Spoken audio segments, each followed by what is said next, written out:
Good noon students. आज हम लोग क्लास 9th की हिंदी के पार्ट फर्स्ट में जाबिर हुसैन द्वारा रचित सांवले सपनों की याद नामक चैप्टर का अध्ययन करेंगे। तो आइए हम सबसे पहले सांवले सपनों की याद पाठ के जो रचयिता हैं जाबिर हुसैन जी, उनके जीवन परिचय के बारे में थोड़ा सा देख लेते हैं, उनके जीवन परिचय का अध्ययन कर लेते हैं। देखिए, जाबिर हुसैन का जन्म सन 1945 ईस्वी में नौनही राजगीर जिला नालंदा और बिहार राज्य में हुआ था। यानी जाबिर हुसैन का जन्म बिहार राज्य में नालंदा जिले के नौनही राजगीर नामक स्थान पर सन 1945 ईस्वी को हुआ था। वह अंग्रेजी भाषा एवं साहित्य के प्राध्यापक थे। सक्रिय राजनीति में भाग लेते हुए सन 1977 ईस्वी में मुंगेर जिले से बिहार विधानसभा के सदस्य भी निर्वाचित हुए और मंत्री भी बने। सन 1995 ईस्वी में बिहार विधानसभा के सभापति भी निर्वाचित किए गए। इनकी जो रचनाएं हैं, यानी मृत्यु अभी इनकी नहीं हुई है, 1945 में जन्म हुआ था, अभी भी ये जिंदा हैं। इनकी जो रचना है, जैसे डोला बीबी का मजार, अतीत का चेहरा, एक नदी रेत भरी और लोगा आदि इनकी रचनाएं हैं। तो ये था जाबिर हुसैन जी का जीवन परिचय, एक संक्षिप्त जीवनी। देखिए, जाबिर हुसैन जी ने यहाँ प्रस्तुत पाठ जो है, ये उनके द्वारा लिखा गया एक संस्मरण है। इस संस्मरण में उन्होंने सालिम अली की मृत्यु से उत्पन्न दुख और अवसाद को सांवले सपनों की याद के रूप में व्यक्त किया है।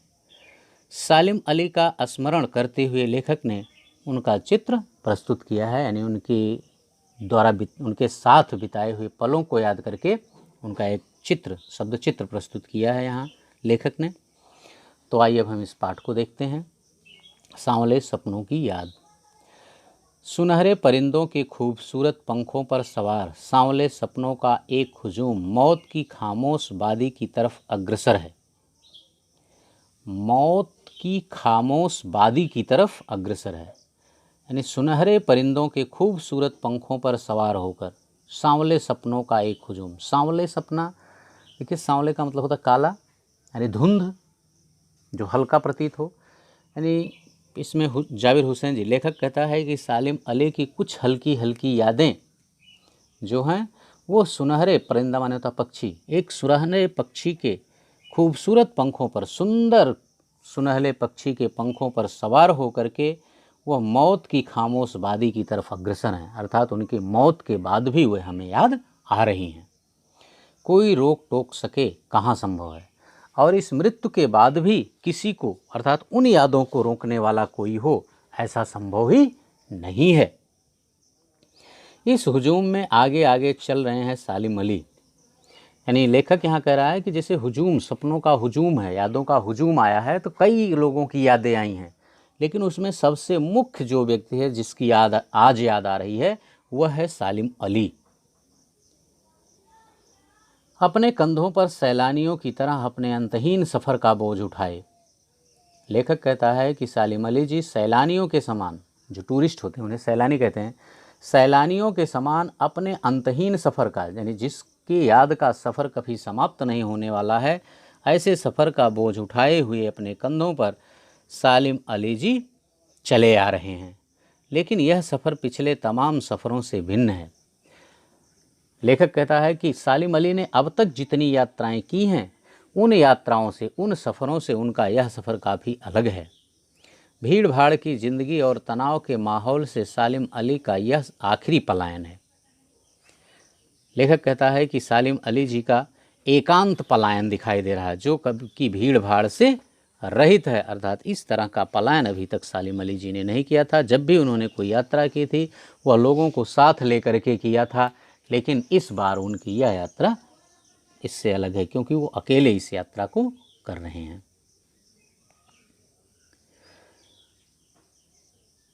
अब तो वो उस वन पक्षी की तरह प्रकृति में विलीन हो रहे हैं और अब ये जिस तरह से वन पक्षी प्रकृति में धीरे धीरे विलीन हो जाते हैं, चूँकि आप देख रहे होंगे तमाम पक्षी जो होते हैं वो लुप्तप्राय होते जा रहे हैं, तो ठीक इसी तरह से सालिम अली की याद भी शायद धीरे धीरे समाप्त हो रही है, जो जिंदगी का आखिरी गीत गाने के बाद मौत की गूंद में जा बसा हो। यानी इसमें लेखक कह रहा है कि ये सालिम अली की आखिरी याद है हमारे पास। अब सालिम अली की मृत्यु हो चुकी है, अब वो हमारे साथ नहीं है, तो शायद अब उनकी कोई ऐसी घटनाएं या कोई ऐसे कार्य नहीं होंगे कि जिन्हें हम याद कर सकें। इसीलिए कह रहा है कि यह शायद इनकी आखिरी याद है। कोई अपने जिस्म की हरारत और दिल की धड़कन देकर भी उसे लौटाना चाहे तो वह पक्षी अपने सपनों के गीत दोबारा कैसे गा सकेगा।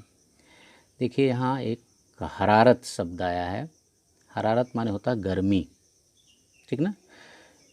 यहाँ जो है वो लेखक कह रहा है कि अगर कोई अपने शरीर, जिस्म माने होता है शरीर, कोई अपने शरीर की गर्मी और अपने दिल की धड़कन भी दे करके अगर सोचे कि वह सालिम अली को दोबारा इस संसार में ले आए, जिंदा कर ले, तो वह संभव नहीं है, क्योंकि वह जो उसका शरीर सालिम अली की जो जीवात्मा रूपी पक्षी है वह अपने सपनों के गीत दोबारा नहीं गा सकता है।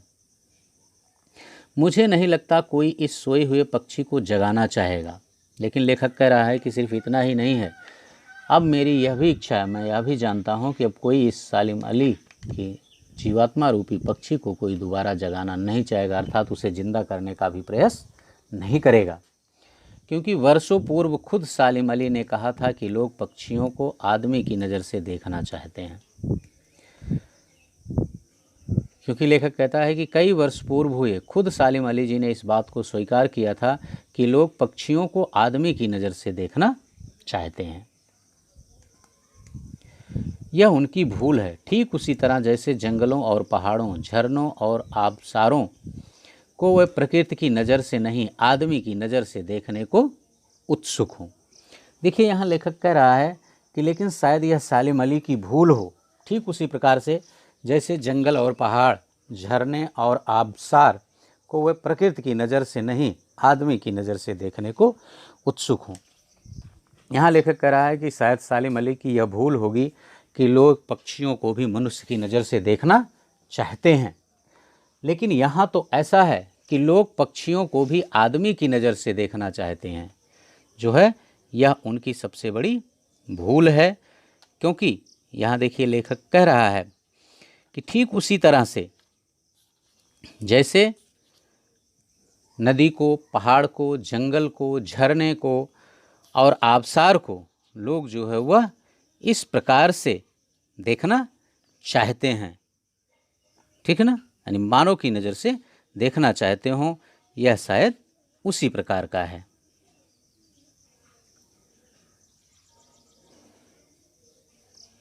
आदमी की नज़र से देखने को उत्सुक रहते हैं। भला कोई आदमी अपने कानों से पक्षियों की आवाज़ का मधुर संगीत सुनकर अपने भीतर रोमांच का सोता फूटता महसूस कर सकता है। देखिए अब यहाँ कवि कह रहा है कि भला कोई आदमी, यानी जैसे कि सालिम अली ने कहा कि लोग उसको मनुष्य की नज़र से, मानव की नज़र से देखना चाहते हैं, तो यहाँ तर्क दे रहा है लेखक कि क्या कोई आदमी अपने कानों से पक्षियों का मधुर संगीत सुनकर अपने भीतर रोमांच का सोता फूटता हुआ महसूस कर सकता है। अर्थात जिस तरह से हम मानव के गीत को सुन करके एक मानव रोमांचित, जितना रोमांचित होता है सुंदर गीत सुनकर, क्या उसी तरह से हम पक्षियों के मधुर गीत को सुनकर उसी तरह से रोमांचित हो सकते हैं? अर्थात नहीं। हमें पक्षियों का वह कलरव, वह उनके गीत सुंदर तो लग सकते हैं, हमें प्रसन्न कर सकते हैं, लेकिन उतना आनंद हम नहीं दे सकते, उतना रोमांच हमारे अंदर नहीं पैदा कर सकते हैं। एहसास की एक ऐसी ही एक ऊबड़ खाबड़ ज़मीन पर जन्मे मिथक का नाम है सालिम अली।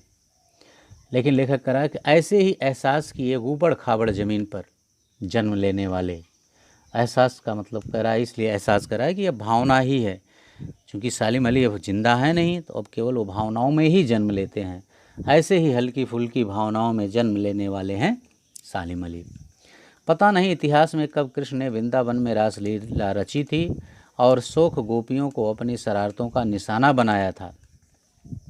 देखिए यहाँ लेखक जो है थोड़ा इतिहास, एक उद्धरण शैली का प्रयोग करते हुए उदाहरण दे रहा है कि जैसे इतिहास में लोग पढ़ते हैं कृष्ण ने वृंदावन में रासलीला रचाई थी, उन्होंने अपनी शरारत से गोपियों को परेशान किया था, माखन भरे बर्तन फोड़े थे, भांडे माने बर्तन, बर्तन फोड़े थे, और दूध छाली से अपने मुंह भरे थे, तथा दूध और छाछ से उन्होंने अपने मुंह को भर रखा था। तो लेखक कहता है कि ये केवल इतिहास की बातें हैं, अर्थात क्या ये वास्तव में सत्य हैं, ऐसा कहा नहीं जा सकता है। कब दिल की धड़कनों को एक कदम से तेज करने वाले अंदाज में बंसी बजाई थी, अथवा लोगों की धड़कन को बढ़ाने वाले उन्होंने बांसुरी भी बजाई थी। और पता नहीं कब वृंदावन की पूरी दुनिया संगीतमय हो गई थी, और पता नहीं वह समय कब था कि कृष्ण की बांसुरी से पूरा वृंदावन संगीतमय हो गया था। पता नहीं यह सब कब हुआ था। लेखक कहता है कि हम पढ़ने के बाद तो जानते हैं, लेकिन यह नहीं जानते कि यह सब क्या वास्तव में हुआ भी था कि नहीं हुआ था। ठीक ना, अर्थात सही पता नहीं है। लेकिन कोई आज भी वृंदावन जाए तो नदी का सांवला पानी उस पूरे घटनाक्रम की याद दिला देगा। लेकिन यहाँ लेखक कह रहा है कि अगर आज भी कोई वृंदावन में जागता है यमुना नदी के किनारे, तो यमुना नदी का वह सांवले रंग का पानी आज भी लोगों की यादों को, उस पुरानी यादों को ताज़ा करा देता है। हर सुबह सूरज निकलने से पहले जब पतली गलियों से उत्साह भरी भीड़ नदी की ओर बढ़ती है, लेखक कहता है कि हर सुबह प्रत्येक दिन प्रातःकाल जब सूरज निकलने से पहले ही लोगों की उत्साह से युक्त भीड़ उस यमुना नदी की तरफ बढ़ती है, तो लगता है जैसे उस भीड़ को चीर कर अचानक कोई सामने आएगा और बंसी की आवाज़ पर सब किसी के कदम थम जाएंगे। और कहता है कि अचानक हमें ऐसा लगता है जब हम उस यमुना नदी की तरफ बढ़ते हैं कि अभी इस यमुना नदी से कोई निकलेगा और अपनी बांसुरी की धुन पर हमें मोहित कर लेगा। इसी से सबके कदम थम जाएंगे, अर्थात उस बांसुरी पर मोहित होकर के लोग रुक करके बांसुरी सुनने लगेंगे। हर शाम सूरज ढलने से पहले जब वाटिका का माली सैलानियों को हिदायत देगा, तो लगता है जैसे बस कुछ ही क्षणों में वो कहीं से आ टपकेगा। और लेखक कह रहा है कि शाम के समय, सूर्यास्त होते समय, जब उस उपवन का माली आ करके वहाँ पर जो सैलानी आए हैं, अर्थात जो पर्यटक आए हैं, उनको हिदायत देता है कि आप यहाँ से हटिए, चलिए, तो ऐसा लगता है कि जैसे बस अब हमारे जाने के बाद ही वह बांसुरी वाला कन्हैया यहाँ आएगा और अपने संगीत के जादू से पूरी वाटिका को भर देगा। वृंदावन कभी कृष्ण की बांसुरी के जादू से खाली हुआ है क्या? लेखक कहता है कि कृष्ण जब थे वृंदावन में तब भी बांसुरी बजाया करते थे, और उनकी बांसुरी की याद आज भी वहाँ पहुँचने पर ताज़ा हो जाती है, तो जिससे ऐसा लगता है कि शायद वृंदावन कभी कृष्ण की बांसुरी की यादों से खाली ही नहीं हुआ है। वह आज भी कृष्ण के बांसुरी की मधुर धुन से गूंजता रहता है। मिथकों की दुनिया में इस सवाल का जवाब तलाश करने से पहले एक नज़र कमज़ोर काया वाले उस व्यक्ति पर डाली जाए जिसे हम सालिम अली के नाम से जानते हैं। एंड देखिए यहाँ मिथक शब्द का प्रयोग हुआ है। मिथक माने होता है झूठी या पुराने विश्वास, ठीक ना। तो लेखक कहता है कि हम इन पुराने विश्वासों की दुनिया में खोने से पहले, इन प्रश्नों का उत्तर जानने से पहले, हमें एक नज़र उस दुबले पतले व्यक्ति, शरीर वाले व्यक्ति के ऊपर डाल देनी चाहिए जिसे लोग सालिम अली के नाम से जानते हैं।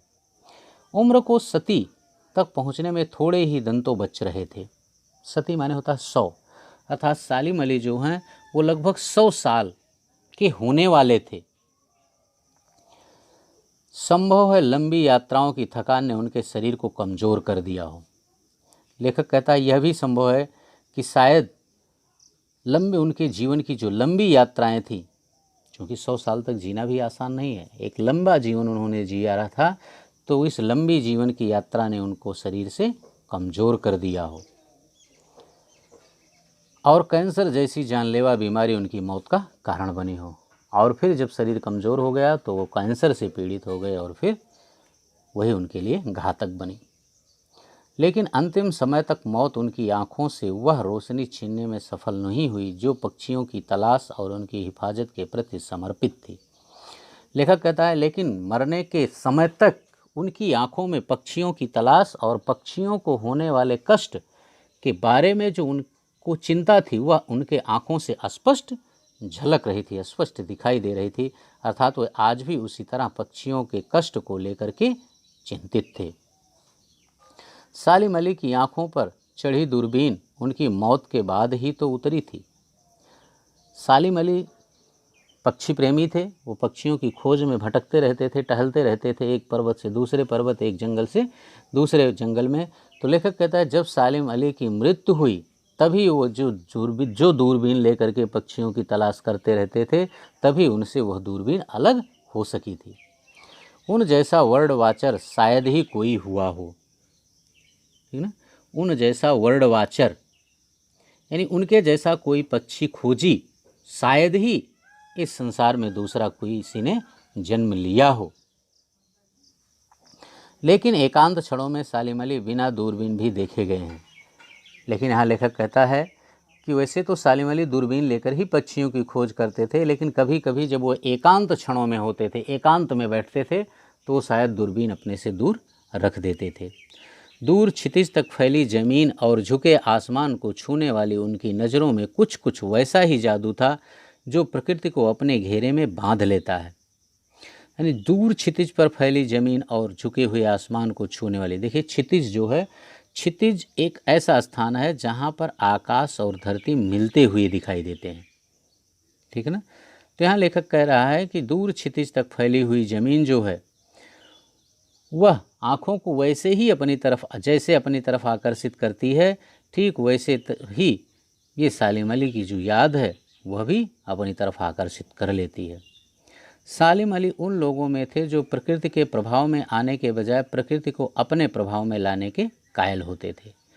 लेखक कहता है कि सालिम अली का व्यक्तित्व कुछ ऐसा था कि ये प्रकृति के प्रभाव में कम आते थे, बल्कि प्रकृति को ही अपने प्रभाव में ले लिया करते थे। इस तरह से वे उसके कायल थे। यानी मान्यता, कायल माने होता है कि किसी बात को मानना, मान लेने वाले, मान्यता वाले थे कि हम प्रकृति को स्वयं अपने स्वभाव के अनुसार धारण करेंगे। उनके लिए प्रकृति में हर तरफ एक हंसती खेलती रहस्य भरी दुनिया पसरी थी। यानी प्रकृति को सालिम अली जो है, लेखक कह रहा है कि सालिम अली जी प्रकृति को एक रहस्य से युक्त दुनिया मानते थे, उसको रहस्य भरी निगाहों से देखते थे। उनके लिए प्रकृति में हर तरफ एक हंसती खिलती रहस्य भरी दुनिया पसरी थी। यह दुनिया उन्होंने बड़ी मेहनत से अपने लिए गढ़ी थी, अर्थात वो प्रकृति में चारों तरफ प्रसन्नता और आनंद ही देखते थे, और यह उनका अपना दृष्टिकोण था। इसीलिए यहाँ लेखक कह रहा है कि यह दुनिया उन्होंने अपने बड़ी मेहनत से अपने लिए गढ़ी थी, अर्थात ये उनका दृष्टिकोण था कि वो चारों तरफ प्रकृति में प्रसन्नता और खुशी ही देख रहे थे। इसके गढ़ने में उनकी जीवन साथी तहमीना ने काफ़ी मदद पहुंचाई थी, और उनकी जो पत्नी थी जिसका नाम था तहमीना, उन्होंने भी सालिम अली की इस कार्य में काफ़ी मदद की थी, सहायता की थी। तहमीना स्कूल के दिनों में उनकी सहपाठी रही थी। लेखक कह रहा है तहमीना और सालिम अली जी साथ साथ ही एक स्कूल में पढ़े थे। अपने लंबे रोमांचकारी जीवन में ढेर सारे अनुभवों के मालिक सालिम अली एक दिन केरल की साइलेंट वैली को रेगिस्तानी हवा के झोंकों से बचाने का अनुरोध लेकर चौधरी चरण सिंह से मिले थे। फिर यहाँ लेखक कह रहा है कि सालिम अली जी का जीवन एक रोमांच से युक्त जीवन था। वो अपने जीवन के अनुभवों को लेकर के एक बार केरल की साइलेंट वैली, ठीक ना, केरल की साइलेंट वैली एक घाटी थी, एक वैली थी जहाँ पर लोग जा कर के घूमते थे, टहलते थे। तो वहाँ पर सालिम अली जी एक बार गए थे और उन्होंने देखा कि उसका अस्तित्व जो है वो खतरे में है, क्योंकि रेगिस्तान की जो रेतीली हवा है वह उसे नष्ट कर देगी, तो वहाँ पर रहने वाले जो पशु पक्षी हैं उन्हें काफ़ी कष्ट होगा। इसीलिए रेगिस्तानी हवा के झोंकों से बचाने का अनुरोध लेकर के वे तत्कालीन प्रधानमंत्री श्री चौधरी चरण सिंह से मिले थे। चौधरी साहब गांव की मिट्टी से पड़ने वाली पानी की पहली बूंद का असर जानने वाले नेता थे, और चौधरी चरण सिंह जी भी मिट्टी से जुड़ने वाले व्यक्ति थे, अर्थात वो भी प्रकृति की सुंदरता को अच्छी तरह से पहचानते थे। पर्यावरण के संभावित खतरों का जो चित्र सालिम अली ने उनके सामने रखा, उसने उनकी आंखें नम कर दी। तो सालिम अली जी ने उस साइलेंट वैली, केरल की साइलेंट वैली का जो चित्र चौधरी चरण सिंह जी के सामने खींचा और जिस खतरे का एहसास कराया उससे चौधरी साहब की आंखें भी नम हो गईं, अर्थात उनकी आंखों में उस घटना को और स्थिति को सुन करके आंसू आ गए। आज सालिम अली नहीं है, चौधरी साहब भी नहीं हैं। कौन बचा है जो अब सूंधी माटी पर उगी फसलों के बीच एक नए भारत की नींव रखने का संकल्प लेगा। लेखक कहता है, लेकिन आज तो ना सालिम अली जी हैं और ना ही चौधरी साहब हैं, अर्थात इस तरह का कोई भी सच्चा व्यक्ति आज बचा ही नहीं है जो इस तरह प्रकृति की सुंदरता को बनाने का संकल्प ले। कौन बचा है जो अब हिमालय और लद्दाख की बर्फीली ज़मीनों पर जीने वाले पक्षियों की वकालत करेगा। लेखक कह रहा है कि आज ऐसा कोई व्यक्ति नहीं बचा है शायद कि जो बर्फीले क्षेत्र में निवास करने वाले पशु पक्षियों की मदद करने को भी तैयार हो। सालिम अली ने अपनी आत्मकथा का नाम रखा था फॉल ऑफ ए स्पैरो। मुझे याद आ गया, D.H. लॉरेंस की मौत के बाद लोगों ने उनकी पत्नी फ्रीडा लॉरेंस से अनुरोध किया। देखिए, लेखक कहता है कि सालिम अली ने इन सब बातों का वर्णन अपनी आत्मकथा फॉल ऑफ ए स्पैरो में किया था। लेखक कह रहा है कि इस घटना को याद करके मुझे एक घटना और याद आ जाती है कि एक बार D.H. लॉरेंस की मौत के बाद जब लोगों ने उनकी पत्नी फ्रीडा लॉरेंस से पूछा था कि वह अपने पति के बारे में कुछ लिखें, कहा कि तो आप अपने पति लॉरेंस के बारे में कुछ लिखें। फ्रीडा चाहती तो ढेर सारी बातें लॉरेंस के बारे में लिख सकती थी, क्योंकि फ्रीडा जो थी वो लॉरेंस की पत्नी थी। अगर वो चाहती तो लॉरेंस के बारे में बहुत कुछ लिख सकती थी, लेकिन उसने कहा मेरे लिए लॉरेंस के बारे में कुछ लिखना असंभव सा है। लेकिन उन्होंने सीधा मना कर दिया कि मैं लॉरेंस के बारे में कुछ लिख नहीं सकती हूँ। मुझे महसूस होता है कि मेरी छत पर बैठने वाली गौरैया लॉरेंस के बारे में ढेर सारी बातें जानती है, मुझसे भी ज़्यादा जानती है। और फ्रीडा ने उत्तर दिया कि मैं लॉरेंस के बारे में शायद उतना नहीं जानती कि जितना लॉरेंस के D.H. लॉरेंस के बारे में मेरे छत पर बैठने वाली गौरैया जानती होगी, इसलिए मैं जब उतना नहीं जानती तो फिर मैं क्या लिख सकती हूँ। ऐसा कह करके उन्होंने मना कर दिया। और ये D.H. लॉरेंस जो थे ये भी एक पक्षी प्रेमी व्यक्ति थे, सालिम अली की तरह। ये भी पक्षियों के बचाव और उनकी सुख सुविधा की वकालत किया करते थे। वो सचमुच इतना खुला खुला और सादा दिल आदमी था, और वह लॉरेंस जो था वास्तव में सचमुच सादे दिल का और खुले हृदय का व्यक्ति था। उसके अंदर किसी प्रकार का कोई छल कपट नहीं था। मुमकिन है लॉरेंस मेरी रगों में, मेरी हड्डियों में समाया हो, लेकिन मेरे लिए कितना कठिन है उसके बारे में अपने अनुभवों को शब्दों में जामा पहनाना। लेखक कहता है कि लॉरेंस शायद मेरी रग और हड्डी अर्थात मेरे शरीर में, मेरी रूह में अच्छी तरह से समाया हो, लेकिन फिर भी मैं उसकी यादों को अपने शब्दों में नहीं बांध सकता हूँ, शब्दों का जामा नहीं पहना सकता हूँ उसे। मुझे यकीन है मेरी छत पर बैठी गौरैया उसके बारे में और हम दोनों के ही बारे में मुझसे ज़्यादा जानकारी रखती है। यहाँ लेखक कह रहा है कि वास्तव में सच्चाई यही है कि प्रकृति में रहने वाले, जीवन में यापन करने वाले ये पशु पक्षी जो हैं वो हमारे बारे में एक मानव के अपेक्षा काफ़ी अधिक जानकारी रखते हैं। जटिल प्राणियों के लिए सालिम अली हमेशा एक पहेली बने रहेंगे। लेखक कहता है कि जो जटिल जीव हैं, जटिल मानव हैं, सालिम अली उनके लिए एक पहेली बने रहेंगे, अर्थात वो सालिम अली को कभी भी अच्छी तरह से जान नहीं पाएंगे। बचपन के दिनों में उनकी एयरगन से घायल होकर गिरने वाली नीले कंठ की वह गौरैया सारी ज़िंदगी उन्हें खोज के नए नए रास्तों की तरफ ले जाती रही। देखिए, सालिम अली पक्षी प्रेमी कैसे बने, इस तरफ इशारा कर रहा है कि एक बार सालिम अली जब छोटे थे, बचपन में वो अपने एयरगन से खेल रहे थे। उसी समय उनके एयरगन से एक गोली निकली थी और नीले कंठ की एक गौरैया उनकी उस गोली से घायल हो गई थी। वहीं से सालिम अली का जीवन जो था वो परिवर्तित हो गया और उन्हें पक्षी प्रेमी बना दिया। तब से वो नए नए पक्षियों की खोज करते रहते थे और उनके आवास को नष्ट होने से बचाने का पूरा प्रयास करते रहते थे। इसीलिए कह रहा है कि उनको नए नए रास्तों की तरफ ले जाती रही। जिंदगी की ऊंचाइयों में उनका विश्वास एक क्षण के लिए भी नहीं डिगा था, अर्थात जीवन की कितनी भी ऊंचाई पर वे पहुँचे लेकिन और कितनी भी कठिनाइयाँ आईं, लेकिन उन्होंने अपने एक विश्वास को एक क्षण के लिए भी डिगने नहीं दिया। वो लॉरेंस की तरह नैसर्गिक ज़िंदगी का प्रतिरूप बन गए थे और वे लॉरेंस के समान ही प्राकृतिक जीवन जी रहे थे, प्रकृति में समा गए थे, उसी का प्रतिरूप बन गए थे, उन्हें उसी का दूसरा रूप बन गए थे। सालिम अली प्रकृति की दुनिया में एक टापू बनने के बजाय अथाह सागर बनकर उभरे थे। टापू एक छोटा सा स्थान है जो चारों तरफ जल से घिरा होता है। यहाँ लेखक कह रहा है कि लेकिन सालिम अली जो थे वो एक टापू की तरह नहीं थे, बल्कि वो एक अथाह सागर के रूप में थे, अर्थात उनके हृदय की गहराइयों को जानना इतना आसान नहीं था। जो लोग उनके भ्रमणशील स्वभाव और उनकी यायावरी से परिचित हैं, यायावरी का मतलब भी होता है घुमक्कड़। ये यायावर एक शब्द आया है, एक मिनट,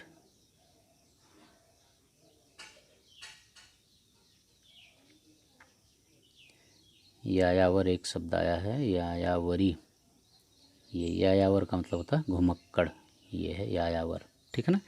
वही कह रहा है कि जो उनके यायावरी और भ्रमणशील स्वभाव से परिचित थे, उन्हें महसूस होता है कि वो आज भी पक्षियों के सुराग में ही निकले हैं। यानी जो उनके भ्रमणशील और कार्य के बारे में जानते थे, उन्हें आज भी ऐसा विश्वास है कि शायद सालिम अली जो हैं वो आज भी मरे नहीं हैं, बल्कि पक्षियों की खोज में ही निकलकर घर से गए होंगे और बस अभी गले में लंबी दूरबीन लटकाए अपने खोजपूर्ण नतीजों के साथ लौट आएंगे। और उन्हें यह भी विश्वास है कि शायद अभी अभी सालिम अली जो हैं वह अपनी खोज को पूरा करके और गले में दूरबीन टांगे हुए लौट आएंगे। जब तक वो नहीं लौटते क्या उन्हें गया हुआ मान लिया जाए? मेरी आंखें नम हैं, सालिम अली तुम लौटोगे ना? लेखक अंत में कहता है कि लेकिन जब तक वो लौट कर नहीं आते हैं, क्या उन्हें यह मान लिया जाए कि वास्तव में वो चले गए हैं इस दुनिया को छोड़कर, इस संसार को छोड़कर? शायद इसी बात को सोचकर मेरी आंखें नम हो गई हैं, मेरी आंखों में आंसू आ गए हैं। और वास्तव में फिर प्रश्न करता है, सालिम अली तुम लौटोगे ना? और वास्तव में तुम क्या सालिम अली दोबारा लौट करके इस संसार में वापस आओगे? तो बच्चों बस इस पार्ट में इतना ही। अगले पार्ट में हम इस गद्यांशों पर इस पाठ के आधारित प्रश्नों को लेकर पुनः आपके समक्ष उपस्थित होंगे। Okay, thank you.